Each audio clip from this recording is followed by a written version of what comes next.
तो बेसिकली अब बात करते हैं कि कम्युनिटी यानी कि जो आम जन थी, आम लोग थे, उन्हें कैसे डिस्क्राइब किया जाता है। तो दो वर्ड का बेसिकली यूज़ किया गया है ऋग्वेद में। अगर हम पढ़ते हैं तो एक तो जन, जन का अभी भी इस्तेमाल होता है हिंदी में, राइट। एंड जैसे कि हम अपना नेशनल एंथम जन गण मन बोलते हैं, तो जन यानी कि पीपल के लिए इस्तेमाल होता है, अभी भी यूज़ होता है जन का मतलब। तो जन रहता है। और दूसरा वर्ड जो यूज़ होता था लोगों को डिस्क्राइब करने में, वो विश, विश बोलता था। और इसी विश वर्ड से जो है वैश्य डिराइव हुआ है, राइट। हिंदी में मैं लिख के बता देता हूँ, वैश्य, राइट। तो ये डिराइव हुआ है। और इस वर्ड का मतलब आगे चल के, आगे हम चलते हैं हिस्ट्री में, तो इसका मतलब थोड़ा सा बदल जाता है। तो बहुत सारे टाइप के विश और जन रहते थे, मतलब बहुत सारी टाइप की कम्युनिटीज़ रहती थी। जैसे कि एक पुरु कम्युनिटी हो गई, राइट। दूसरी भारत कम्युनिटी हो गई, भरत कम्युनिटी हो गई। तीसरी यदु कम्युनिटी हो गई, और इस टाइप से। जैसे कि आपको इस मैप में भी दिख रहा होगा कि इस टाइप से रहती थी। एक यदु कम्युनिटी के मैंने बारे में बताया, एक पुरु कम्युनिटी के बारे में बताया, एक भारत कम्युनिटी के बारे में बताया। और भी अलग अलग टाइप की कम्युनिटीज़ होती थी जो कि भारत के जो कि इंडियन सब कॉन्टिनेंट को इनहेबिट करती थी। और इस तरीके से ये लोग रहते थे, और इस तरीके से वो अपने आप को डिस्क्राइब करते थे। अभी कोई इंडिया का कंसेप्ट या भारत का कंसेप्ट नहीं आया था, लेकिन इस टाइप का था।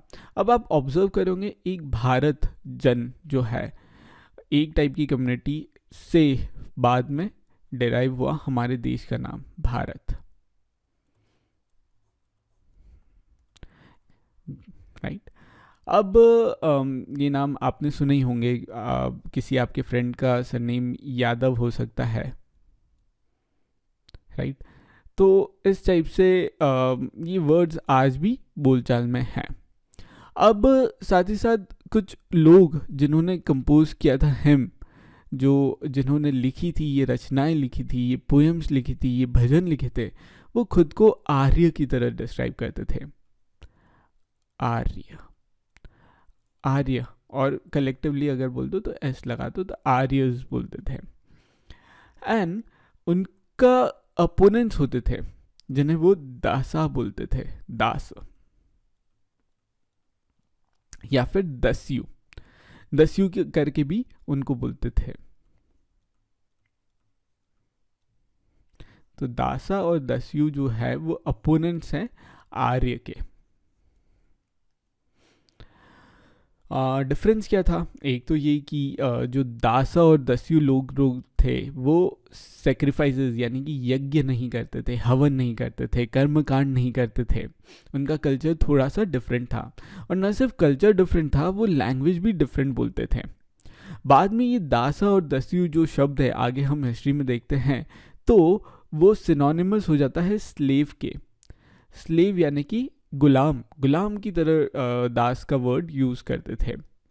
स्लेव्स भी जैसे मैंने बताया था कि कैप्चर वॉर में स्लेव्स भी कैप्चर किए जाते थे, और वुमेन और मैन दोनों को कैप्चर किया जाता था। और इन्हें जो मालिक रहते थे, उनके ओनर रहते थे, उनकी प्रॉपर्टी की तरह ट्रीट किया जाता है। आज के ज़माने में आपको ये स्लेवरी नहीं मिलेगी, इसे अबॉलिश कर दिया गया है सरकारों के द्वारा।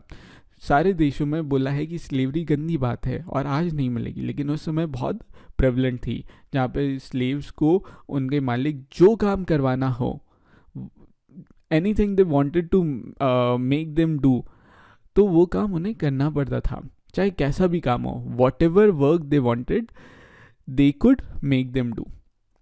अब हमने बात ही कर ली है कि जो ऋग्वेद है वो कहाँ कंपोज हुआ है, कहाँ लिखा गया है, कहाँ रचना की गई है। तो basically north west of the sub continent. वापस से मैं मैप में जाता हूँ। नॉर्थ वेस्ट क्या है मैप का नॉर्थ वेस्ट है ये नॉर्थ, ईस्ट, वेस्ट, साउथ, यानी कि नॉर्थ वेस्ट। तो मैंने जो बेसिकली ये मार्क कर रखा है, ये वाला एरिया जो है वो नॉर्थ वेस्ट है। और यहाँ पे मेजर जो ऋग्वेद है उसकी रचना हुई है, उसका कंपोजिशन हुआ है, उसे कंपोज किया गया है। ठीक है,